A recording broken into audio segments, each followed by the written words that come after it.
முன்னொரு காலத்துல பண்டாசுரனுக்கும் அம்பிகைக்கும் மிகப்பெரிய போர் நடக்குது. அந்த பண்டாசுரனுக்கும் அம்பிகைக்கும் மிகப்பெரிய ஒரு யுத்தம் நடக்குது. அந்த யுத்தத்திலே அம்பிகைக்கு உறுதுணையாக சப்த கன்னிமார்கள் போன்ற பெண் தெய்வங்கள்லாம் அம்பாளுக்கு உறுதுணையா இருக்கிறாங்க. வராகி அம்மன் தான் அந்த தேரை, அம்பாள் இருக்கக்கூடிய அந்த தேரை செலுத்தக்கூடியவங்களா இருக்கிறாங்க. அப்படி மிகப்பெரிய யுத்தம் நடக்குது. அந்த யுத்தத்திலே பண்டாசுரனுடைய சேனைகள் ஒவ்வொன்றாக சரிந்து கொண்டே வருகிறது. அவன் தோல்வி அடைந்து கொண்டே வருகிறான். இந்த பண்டாசுரனுடைய புத்திரர்கள் எல்லாம், பண்ட புத்திரர்கள் எல்லாம் அழிந்து விட்டார்கள். பண்டாசுரன் பார்த்தா, என்னடா இது, நம்முடைய சேனைகள் ஒவ்வொன்றாக அழிந்து கொண்டே வருகிறது, பண்ட புத்திரர்கள்லாம் இறந்து விட்டார்கள், இப்ப என்ன செய்யறதுன்னே அப்போ அவனுக்கு தெரியல. எப்படியாவது ஜெயிக்கணுமே, என்ன செய்யன்னு தெரியல. அப்போ அவன் பக்கத்திலே இருந்த விசுக்ரன் அப்படின்னு சொல்லக்கூடியவன் அவனுக்கு ஒரு ஆலோசனை கொடுக்கலாம். அந்த விசுக்ரன் சொல்றான், நம்ம 8 திசைகள்லையும் சூலம் வைத்து தேவதைகளை ஆவகானம் செய்து ஜெய விக்ன எந்திரத்தை பிரதிஷ்டை பண்ணிடுவோம் அப்படின்னு சொல்றான். இந்த ஜெய விக்ன எந்திரத்தை பிரதிஷ்டை பண்ணிட்டா என்ன ஆகும் அப்படின்னா, அந்த எதிரி படைகள், அம்பாளுடைய சேனைகள் எல்லாம் சோர்ந்து போயிடுவாங்க. அவங்களால போர் செய்ய முடியாது. அந்த தைரியமானது கொஞ்சம் கொஞ்சமா குறைய ஆரம்பிக்கும். அவங்க அவங்களுடைய உடம்பு அப்படி சோர்ந்து போயிடும். போர் செய்வதா அப்படின்ற ஒரு மனநிலைக்கு அவங்க வந்துருவாங்களாம். அப்படிப்பட்ட அந்த மன சோர்வை தரக்கூடியது அந்த ஜெயவிக்ன எந்திரங்கள். அதை பிரதிஷ்டை பண்ணுவோம் அப்படின்னு இவன் சொல்ல, சரின்னு சொல்லி 8 திசைகள்லையும் தேவதைகளை ஆவகானம் செய்து சூளம் வைத்து ஜெயவிக்ன எந்திரங்களை அவன் பிரதிஷ்டை பண்ணிட்டான். இப்போ அம்பாளுடைய சேனைகளுக்கும் பண்டாசுரர்களுக்கும் யுத்தம் நடக்குது. அந்த யுத்தத்துல அம்பாளுடைய சேனைகள் எல்லாம் ரொம்ப சோர்ந்து போயிடுறாங்க, மனசோர்வு அடைந்துடுறாங்க. இதனால அம்பாளுடைய சேனைகள் தோற்று கொண்டே வருகிறது. அந்த ஜெய விக்ன எந்திரத்தால அம்பாளுடைய சேனைகள்லாம் ரொம்ப சோர்ந்து போயிடுறாங்க. அம்பால அந்த ஜெய விக்ன எந்திரம் ஒண்ணும் பண்ணல, ஏன்னா அம்பால யாராலும் எதுவுமே பண்ண முடியாது.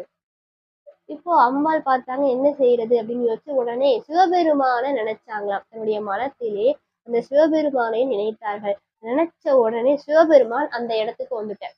காமேஸ்வரராக அந்த சிவபெருமான் அந்த இடத்துக்கு வந்துட்டார். அப்போ அந்த சிவபெருமானை அம்பாள் பாக்குறாங்க, அம்பாள் சிவபெருமான பாக்குறாங்க. இப்படி 2 பேரும் பார்த்து கொண்டார்களாம்.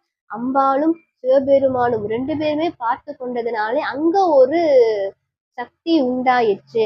யானை முகத்தோடு அந்த விக்ன விநாயகர் தோன்றினாராம். அவர் என்ன பண்ணார், 8 திசைகள்லையும் மண்ணுக்குள்ள இவங்க புதைச்சு வச்சிருக்கிறாங்க இல்லையா, அதையெல்லாம் தன்னுடைய தந்தத்தினாலே தோண்டி தோண்டி எடுத்து அந்த ஜெயவிக்ன எந்திரங்களை விழுங்கிட்டாராம்.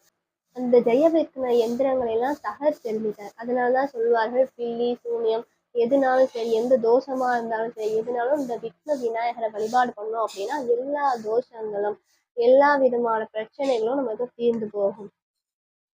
காமேஸ்வர முகாலோக கல்பித்த ஸ்ரீ கணேஸ்வரா என்று சொல்கிறது. அதுல காமேஸ்வரர் அப்படின்னா ஈஸ்வரன், அந்த சிவபெருமான். முகாலோக அப்படின்னா முகனா முகம், ஆலோகம்னா உற்று பார்த்தல் என்று பொருள். அம்பிகையும் சிவபெருமானும் உற்று பார்த்தார்கள் இல்லையா, உற்று பார்த்தல் என்று பொருள்.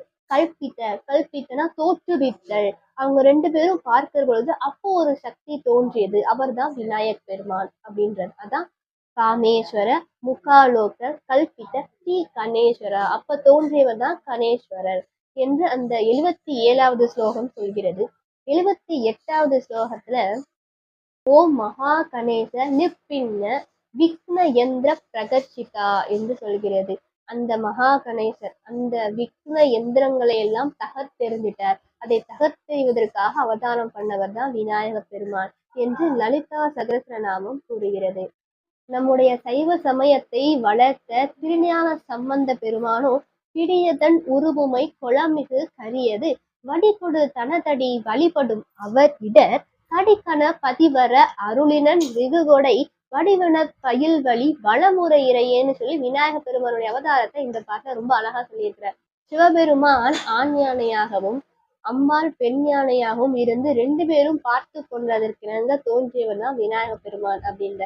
அவர் எதற்கு அவதாரம் பண்ணார் அப்படின்னா, வழிபடும் அவர் இடர் கடிகண பதிவர, சிவபெருமானை வழிபாடு பண்ணக்கூடிய அடியார்கள் அவர்களுடைய இடர்களை போக்கும் பொருட்டு, அதெல்லாம் நீக்கும் பொருட்டு சிவபெருமான் கொடையாக கொடுத்தவர் தான் விநாயக பெருமான் என்று நம்முடைய திருஞான சம்பந்தரும் சொல்றார். ஆக விநாயக பெருமான் எதற்காக அவதாரம் பண்ணார் அப்படின்னா, இடர்களை போக்கும் பொருட்டு, அடியார்களுடைய இடர்களை போக்கும் பொருட்டு.